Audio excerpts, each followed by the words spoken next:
Inilah aku, salah satu mahasiswa di Universitas Ahmad Dahlan. Aku berasal dari pulau yang sangat jauh dari daerah istimewa Yogyakarta. Lebih tepatnya, aku berasal dari Pulau Sumatera, yaitu di Lampung. Sekarang, aku sudah menginjak semester 6, dan minggu-minggu ini aku sedang melaksanakan PLP 2. Ya, beginilah rutinitasku sehari-hari. Bangun pagi, sholat subuh, mandi, kemudian berbenah diri menggunakan alma mater dari Universitas Ahmad Dahlan.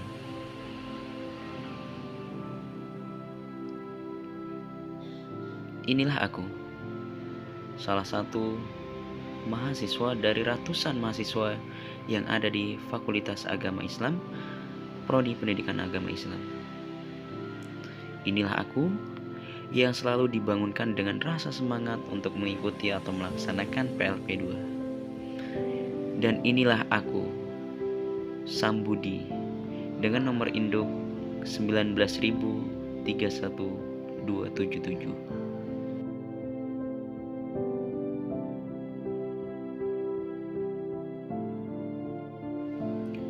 Perlu teman-teman ketahui semuanya, aku sebelum melaksanakan PLP 2 atau sebelum mengajar di sekolah SMA Negeri 1 Jetis Bantul, aku mempersiapkan bahan-bahan ajar, media pembelajaran, membuat RPP, menganalisis RPP guru, menyiapkan prota dan prosem, dan lain sebagainya.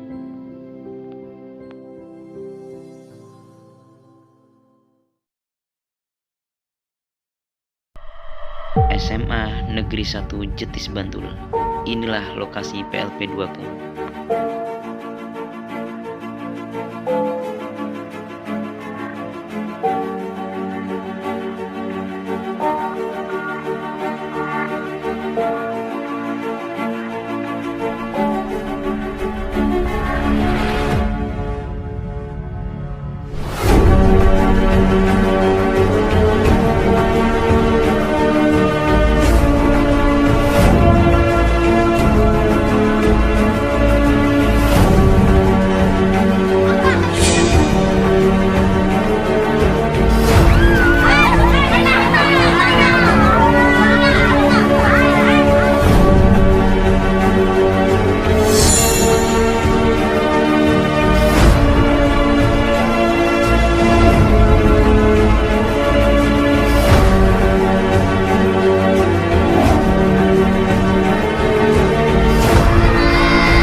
Pagi semuanya. Pagi. Pagi. Pagi sore. Alhamdulillah. Luar biasa. Allahu Akbar. Banyak kamu. Apa? Banyak kamu belajar juga. Apa? Apa? Apa? Banyak doa. Belum. Kau belajar ke mana? Ya, banyak doa. Jika siap berdoa. Berdoa mulai.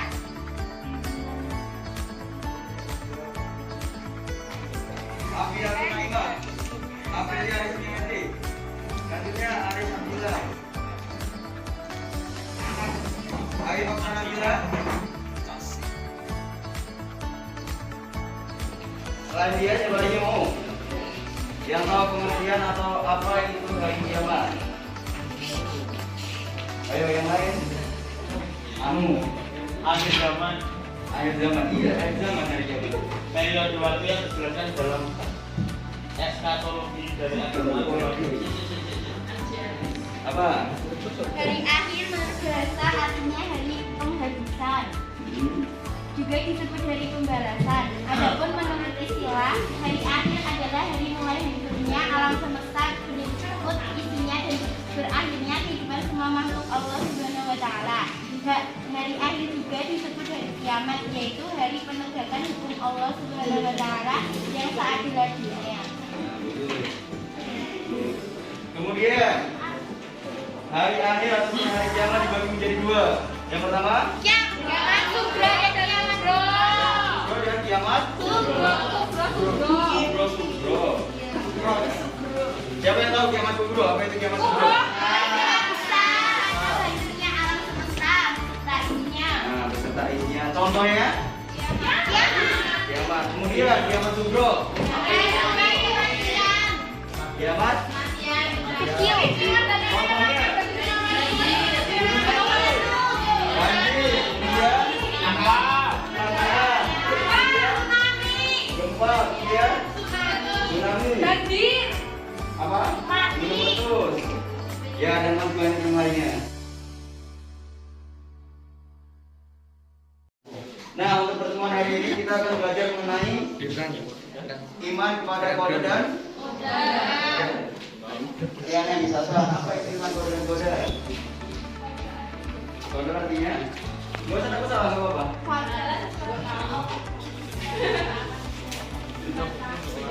Masa yang datang. Kemudian yang lain yang bisa ngasih pengertian. Kode dan modal memberikan definisi Menurut kalian aja nggak apa-apa. Gimana? bahwa aturan baku yang diberlakukan oleh Allah Subhanahu wa Ta'ala terhadap alam ini, undang-undang yang bersifat umum dan hukum yang mengikat sebab dan akibat. Nah, menurut tadi beberapa udah ada disebutin apa itu pengertian kode dan kode. Sekarang kita lihat ke layar. Secara bahasa kode memiliki arti yaitu ketentuan yang secara istilah. Kode berarti ketentuan Allah Subhanahu wa Ta'ala yang sifatnya umum dan azali serta berlaku terhadap semua makhluk. Jadi, kode itu adalah ketentuan yang sudah ditetapkan oleh Allah Subhanahu wa Ta'ala dan itu sifatnya untuk semua makhluknya. Ya. Dan itu tidak bisa dirubah karena itu adalah ketentuan dari Allah Subhanahu wa Ta'ala. Ketentuan yang bersifat umum maksudnya hukum-hukum seperti keberhasilan dan kegagalan. Hukum umum kegagalan mengatakan bahwa kegagalan terjadi akibat permasalahan. Sebaliknya, hukum umum keberhasilan terjadi karena orang tersebut rajin belajar. Kemudian terkait dengan qadar, secara bahasa punya ketetapan atau ukuran. Secara istilah, qadar berarti perwujudan atau ketentuan hukum Allah atas semua makhluk yang dia ciptakan. Caranya terpenuhi. Qadar memiliki sifat yang lebih spesifik ketimbang qadar. Maksudnya, terjadinya qadar dapat didasarkan pada ikhtiar dan doa seseorang. Nah, jadi qadar itu bisa sewaktu-waktu bisa berubah. Karena apabila kita berusaha, apabila kita bergerak dan berikhtiar, maka qadar itu terhadap individu masing-masing bisa berubah.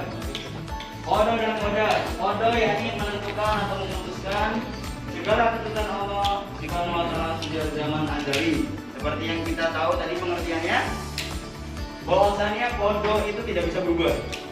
Yaitu udah ketentuan dari Allah Subhanahu wa Ta'ala dari zaman azali. Kemudian yang qadar yakni memberi qadar atau ketetapan, aturan ketetapan. Ketetapan Allah Subhanahu wa Ta'ala terhadap seluruh makhluknya tentang segala sesuatu. Nah, ini qadar. Contohnya, siapa yang bisa tahu? Yang bisa ngasih contoh apa itu qadar dan apa itu qadar? Contohnya. Qadar itu kematian. Kenapa bisa kematian? Ih, gak apa-apa, gak usah malu. Takdir udah mati. Bisa dibilang kematian itu nggak bisa dirubah. Kapan kita mau mati, misalkan zuhur atau asar atau hari Jumat, itu kita nggak bisa karena kita kematian nggak tahu kapan mau kita. Dan itu udah ditentukan sama Allah Subhanahu wa Ta'ala. Yang lain, hari kiamat sama kelahiran. Kenapa hari kiamat? Nah, kalau kelahiran, nah itu nggak bisa kita lepas, nggak bisa kita. Ya Allah, saya mau lahir misalkan pagi jam 7, nggak bisa gitu. Ya, itu udah ketentuan dari Allah Subhanahu wa Ta'ala. Kemudian untuk qadar, siapa yang bisa ngasih contoh qadar? Orang sakit. Selain orang sakit, yang lain? Orang buta. Terus yang lain? Ini lebih banyak semuanya kalau dari qadar. Ini salah satu dalil yang mendalilkan atau menjelaskan mengenai kode dan kode. Jadi kode dan kode. Selain ini masih ada enggak? Masih banyak. Ya. Ayat-ayat ataupun surah, hadis yang menjelaskan tentang kode dan kode. Takdir.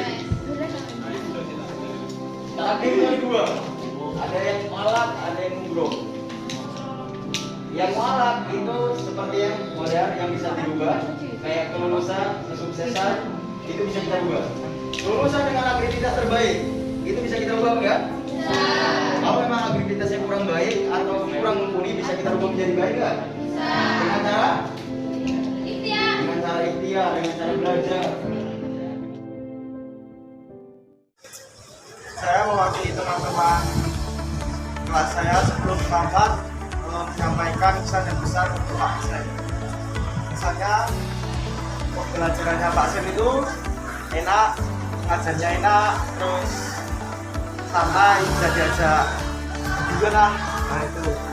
Terus pesannya semangat kuliahnya semoga cepat selesai dan skripsinya juga disahkan Mas biar lulus.